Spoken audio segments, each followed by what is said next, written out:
Thrust and brake management during ground operations, taxiing.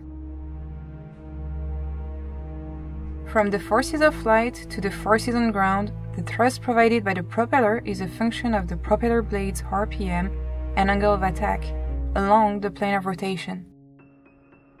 The TBM 900 is equipped with a 5-blade carbon fiber propeller manufactured by Hartzell. Power lever overview.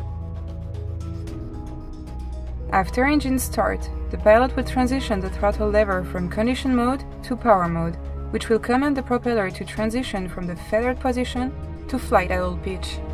In power mode, pictured here, forward and reverse thrust is managed via the throttle lever.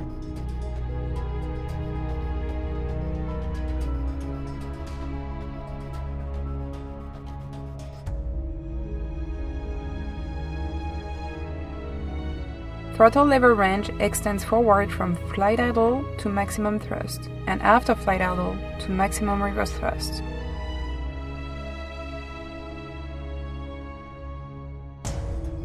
As the throttle lever moves aft of the flight idle position, the lever enters beta range, giving the pilot direct hydraulic control of propeller blade angle. Blade angle can now be reduced to an angle of attack of 0. With neither a forward nor an aft thrust vector, the propeller is at beta point, 0 thrust. Moving the throttle lever further aft, deeper into beta range, will command a negative pitch angle, reversing the thrust vector into the opposite direction. Under most conditions, power for taxiing should be confined to the green band display, from flight idle to beta point, 0 thrust. Use of reverse thrust during taxi can result in the ingestion of foreign objects and reduce visibility under certain conditions. Propeller blade angle against the plane of rotation. This Hartzell propeller has 3 key features: constant speed, full feathering, and reverse pitch control. Unlike most piston-powered airplanes, simply equipped with constant speed propellers, reversible pitch control greatly enhances aircraft stopping power in 2 unique ways. First, reversible pitch control enables a pilot to reduce thrust by decreasing propeller blade angle below flight idle pitch towards 0 degrees, 0 thrust. A pilot is now able to closely regulate the thrust vector in order to accommodate taxiing at various weights, surface, and wind conditions. Second, reversible pitch control permits a pilot to reduce propeller blade angle even further, beyond 0 degrees, beyond beta point, into a negative angle of attack which provides reverse thrust. There are 2 key foot positions while taxiing. When precise maneuvering is required, one would be in the pedals guarded position, with both feet on the rudder pedals, which provides direct manipulation of nose wheel steering, rudder, and toe brakes. When free and clear of personnel, obstructions, and hazards, one would taxi with heels on the floor, which still provides direct control of nose wheel steering and rudder. The toe brakes remain within easy reach. Theory is complete. Time to manage resources.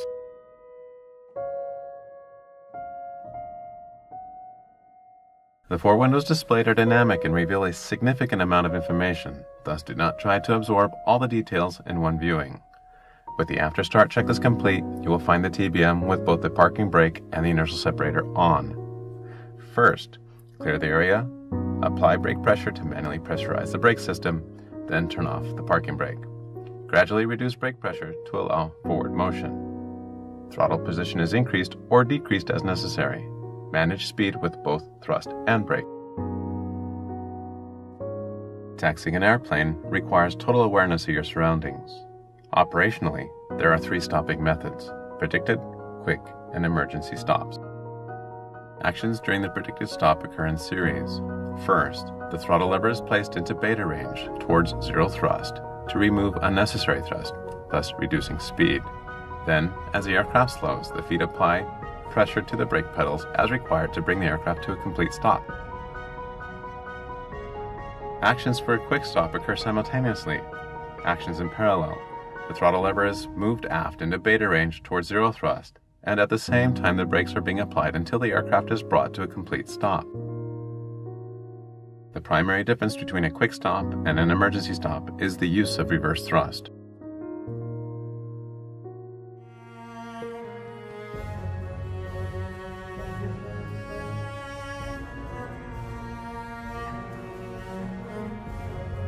Each and every time the TBM is brought to a complete stop, the aircraft must be placed into a standard configuration.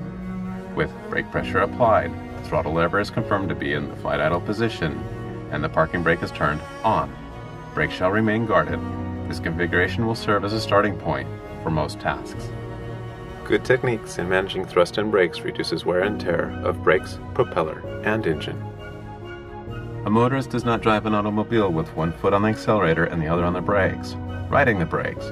Likewise, a pilot shall not regulate speed resulting from excessive thrust by constantly applying brake pressure, dragging the brakes.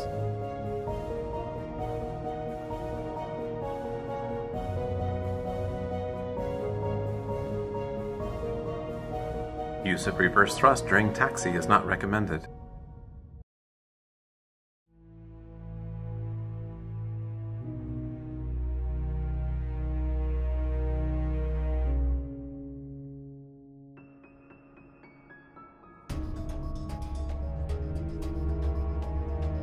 Some instructors teach students to perceive the propeller as the first stage of the engine. Be aware that all propellers reveal their history. The inertial separator, pictured here, must be on during taxi operations. Otherwise, there is an increased probability of foreign object damage to the engine. Nicks and dings on the shank closer to the prop hub, here in yellow, are indications that the propeller has been exposed to abrupt and/or high power settings at lower airspeeds. A light abrasion, pictured here in green, to the leading edges and the propeller blade back is normal, with propellers providing reversible pitch control. Nicks and dings on the blade face closer to the shank result from high power settings at low speed. Nicks and dings to the blade back are more probable during the use of excessive reverse thrust at low airspeeds or during taxi.